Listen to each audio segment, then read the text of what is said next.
За тайлантай танилцж байна. Гэтэ бүрэн гүйц танилцж чадаагүй байна. Энэ одоо 200 300 утастай ном. Би 7 дугаар бүлэг эрүү шүүлт тулгах, хууль усаар баривчлах, саатуулах, ялгуурлан гадуурх гэмтэргийн нөхцөл байдлаа гэдэг. Энэ бүлгээс зарим зүйлүүдийг тодруулъя.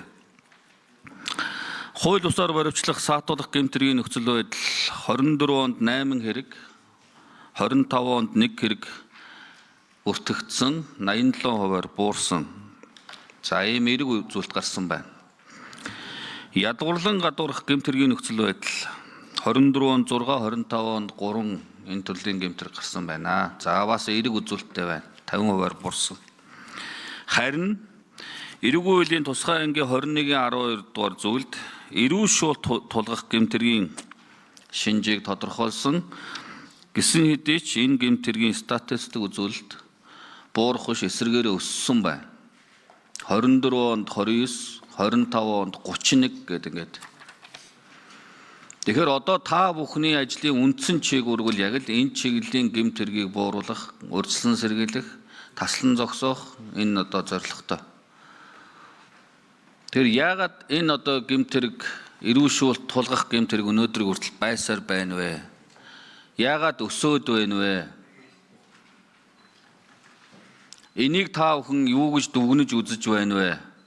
Өнгөрсөн хугацаанд хяналт шалгалт хийгдээд өгсөн зөвлөмжийн хэрэгжилтүүд яагаад хэрэгжихгүй байна вэ? Хууль сахиулах байгууллагууд энэ дээр яагаад эрүү шүүлт тулгах энэ гэмтэргийг үйлдээд байна вэ? Гаргаад байна вэ? Энийний цаан чинь дандаа хүний эрх зөрчигдөж байгаа. Хүний эрх зөрчигдөж байгаа. Тэгээ энийг та бүхэн юу гэж үзэж дүгнэж байна? Цаашдаа ингээд өсөөд байх юм уу?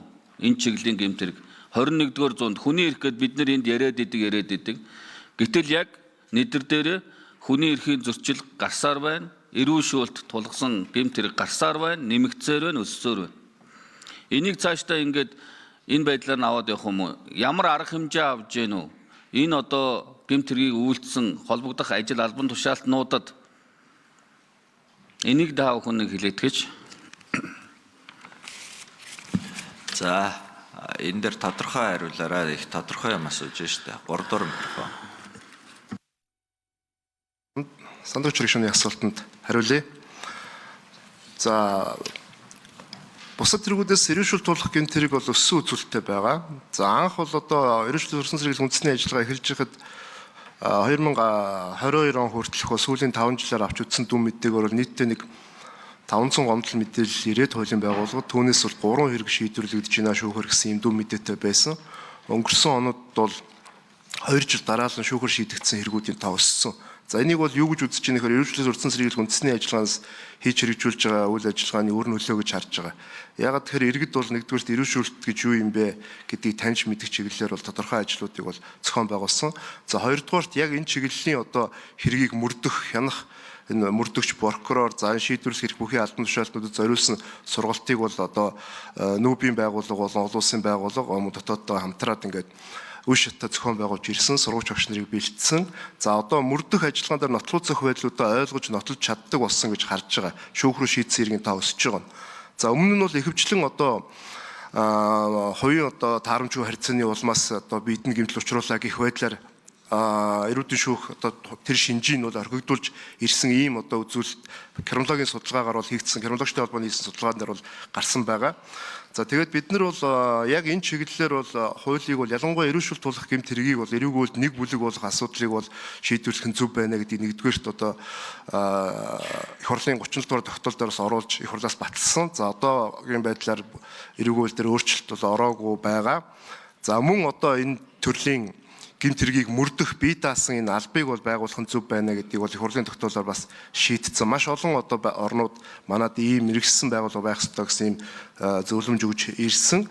За ингээд эрүү шүүлт тулгах энэ процесс бол үндсэндээ таньж мэдээд нотлоод нэгэнт нийгэмд тогтцсон энэ сүүлийн одоо энэ 30 жилийн асуудал бол одоо өргөс авсан шиг арилахгүй байна. Ялангуяа одоо энэ хариуцлагын механизм сул байгаа үед бол бас энэ асуудал нэг мөр зэгцэхгүй байгаа. Эрүү шүүлтээс урьдчилан сэргийлэх асуудал эрхсэн гишүүний зөвлөмжийг хүлээн авсан байгууллага албан тушаалтан бол 30 өдрийн дотор заавал биелүүлж бичгээр мэдэгдэх үүрэгтэй. биелүүлээгүй бол буцаага тэр хүний одоо албан тушаалаас бууруулах, огцруулах, чөлөөлөх, хуулийн этгээдийг татан буулгах, төдөлзүүлэх саналыг бол хөргүүлдэг. Зөв саналыг хөргүүлдэг. За энийг бол томилсон байгууллага албан тушаалтанд өөрөө ямар одоо хариуцлага тооцоогоо шийдвэрлэдэг. Өнгөрсөн онд бол 23 албан тушаалтанд хариуцлага тооцуулсан. За харамсалтай нь бол яг одоо гишүүний хөргүүлсэн саналын дагуу бол шийдвэрсэн энэ хариуцлага татж байгаа асуудал бол ховор байгаа. Дотоод журмаараа юм уу бусад хуулиараа ингээд албан тушаалаас өөрчлөхгүй, чөлөөлөхгүй зөвхөн сануулгах ийм шийтгэл оноож байгаа. За цагдаагийн байгууллагын аль паагчдын зөв дээр бол яг энэ комментиг бол хэлэх зүйтэй. Яг тэр сүүлд шийдэгдсэн хэрэгүүд бол бүгд цагдаагийн байгууллагатай холбоотой. Бид өнгөрсөн хугацаанд бол цагдаагийн байгууллагад нийт 23 удаагийн зөвлөмжийг өгсөн. Цагдаагийн ерөнхий За гүйцэгээд хариулах уу? Тэгээд дараа нь сандаг гишүүн гишүүн нэмж асуух уу? За тэгээ гүйцэгээд хариулъя. 3 дугаар микрофон. За ингээд цагдаагийн байгууллагад бол өнгөрсөн хугацаанд бол 21 аймагаар одоо хяналт шинжилгээг үүрэгтэй бид нар тогтмол очиж шалгаж явах хяналт шинжилгээ хийж явах хэрэгтэй үүрэгтэй. Өнгөрсөн жил бол 16 одоо цагдаагийн газар хэлтсийн нэрвжүүлэх саадуулахаар бусад газарт мэдүүлэг авах өрөөнд хяналт шинжилгээ хийсэн.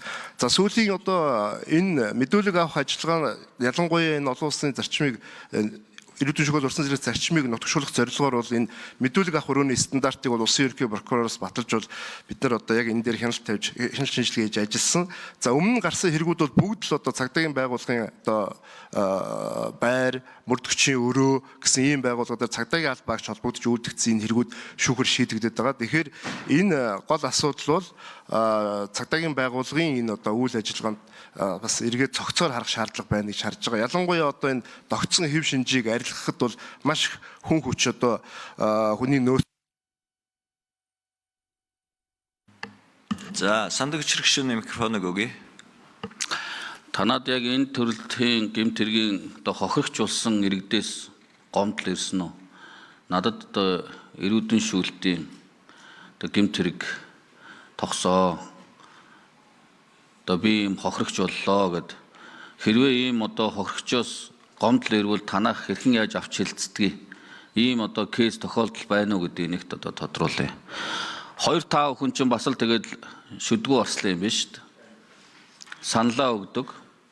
Тэгээ эрүүдний шүүлт хийсэн холбогдох албан тушаалтнууд томилсон албан тушаалтнууд нь ямар арга хэмжээ авах нь тэдний эрх үүрэг гэдэг ингээд биднэрт ямар ч эрх мэдэл байхгүй гэд ингээд сууж идэг. Тийм учраас энэ төрлийн гэмт хэрэг чинь буурахгүй байхгүй. Тэгэхээр та нар одоо цаашдаа энэ хууль зүйн байнгын ороотойгоо хамтарч, хууль зүйн яамтайгаа хамтарч энэ одоо дагсан хариуцлагын асуудлыг чангруулах асуудлыг ярьж хэлж.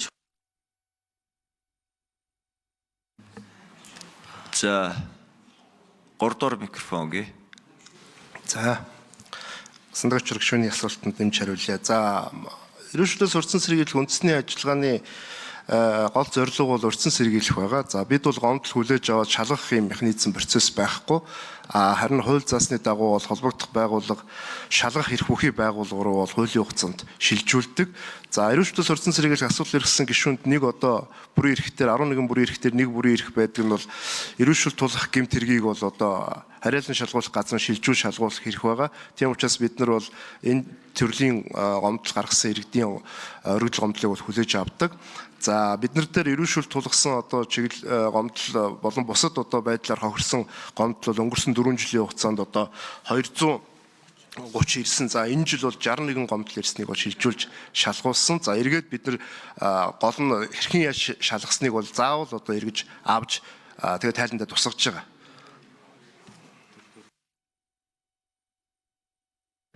За хангалттай. За нэг тодруулъя. Сандаг гишүүн. Хүний эрхийн үндэсний комиссаас байгаа тийм. Энд ажлын хэсгээр байхгүй л үү? Хүний эрхийн үндэсний комиссын эрүүдэн шүүлтийн. Гэхдээ бусад хүний эрхийн үндэсний комиссоо гишүүдтэйгээ яаж хамтран ажилдгийг та нар. Танахын чинь бас хүний эрхийн үндэсний комисс дотроо бас тусгайлан вант ус олцоод байна, хамтарч ажиллахгүй байна гэдэг ийм санал хүсэлтүүд байгаад байна. Одоогийн зохицуулж байгаа хууль эрх зүйн орчнороо яг энэ бүтэц зохион байгуул чиг үүргийн давхар юмнууд чинь хэр нийцж байгаа юм. Энийг тусад нь гарах ёстой юм уу? Яах ёстой юм? Хоорондын бусад гишүүдтэйгээ хоорондын ажлын уялдаа холбоо чи ямар шухан байгаа юм бэ? Энийг нэг тоонох нь бас нэг хэлээд гэж. За 3 дугаар микрофон. За сандаг гишүүний асуултанд хариулъя. За Бидний нэгдэн орсон эрүүдэн шүүх эсрэг конвенцийн нэмэлт протокол дээр бол нэгдэж орсон улс бол тухайн улсдаа эрүүл шүүлтээс урьдчилан сэргийлэх нэг буюу хэд хэдэн байгууллагыг байгуулна гэсэн ийм заалттай конвенцэд нэгдэж орсон. За энэний дагуу 20 онд хүний эрхийн комиссийн тухай хувьд өөрчлөлт орсон. За энэ өөрчлөлт орсон зохицуулт дээр бол эрүүл шүүлтээс урьдчилан сэргийлэх асуудал иргэсэн гишүүний үйл ажиллагаанд бол хүний эрхийн комиссийн гишүүн болон бусад албан тушаалтын хөндлөнгөөс нөлөөлөх оролцогийг хориглоно гэж заасан учраас бид нар бол мөн одоо хараат ус бие даасан цогц ажиллагаа гэдэг ингээ хоёулангийн заасан учраас яг энэ чиглэлээр бол ажилладаг. За хүний эрхийн комиссийн дарга бол эрүүл шүүлтээс урьдчилан сэргийлэх асуудал иргэсэн гишүүний үйл ажиллагаанд дэмжлэг үзүүлнэ гэсэн ийм зохицуулттай энэ хүрээндээ бид нар бол хамтарч ажилладаг байгаа. За За тулг гишүүний микрофоныг өгье.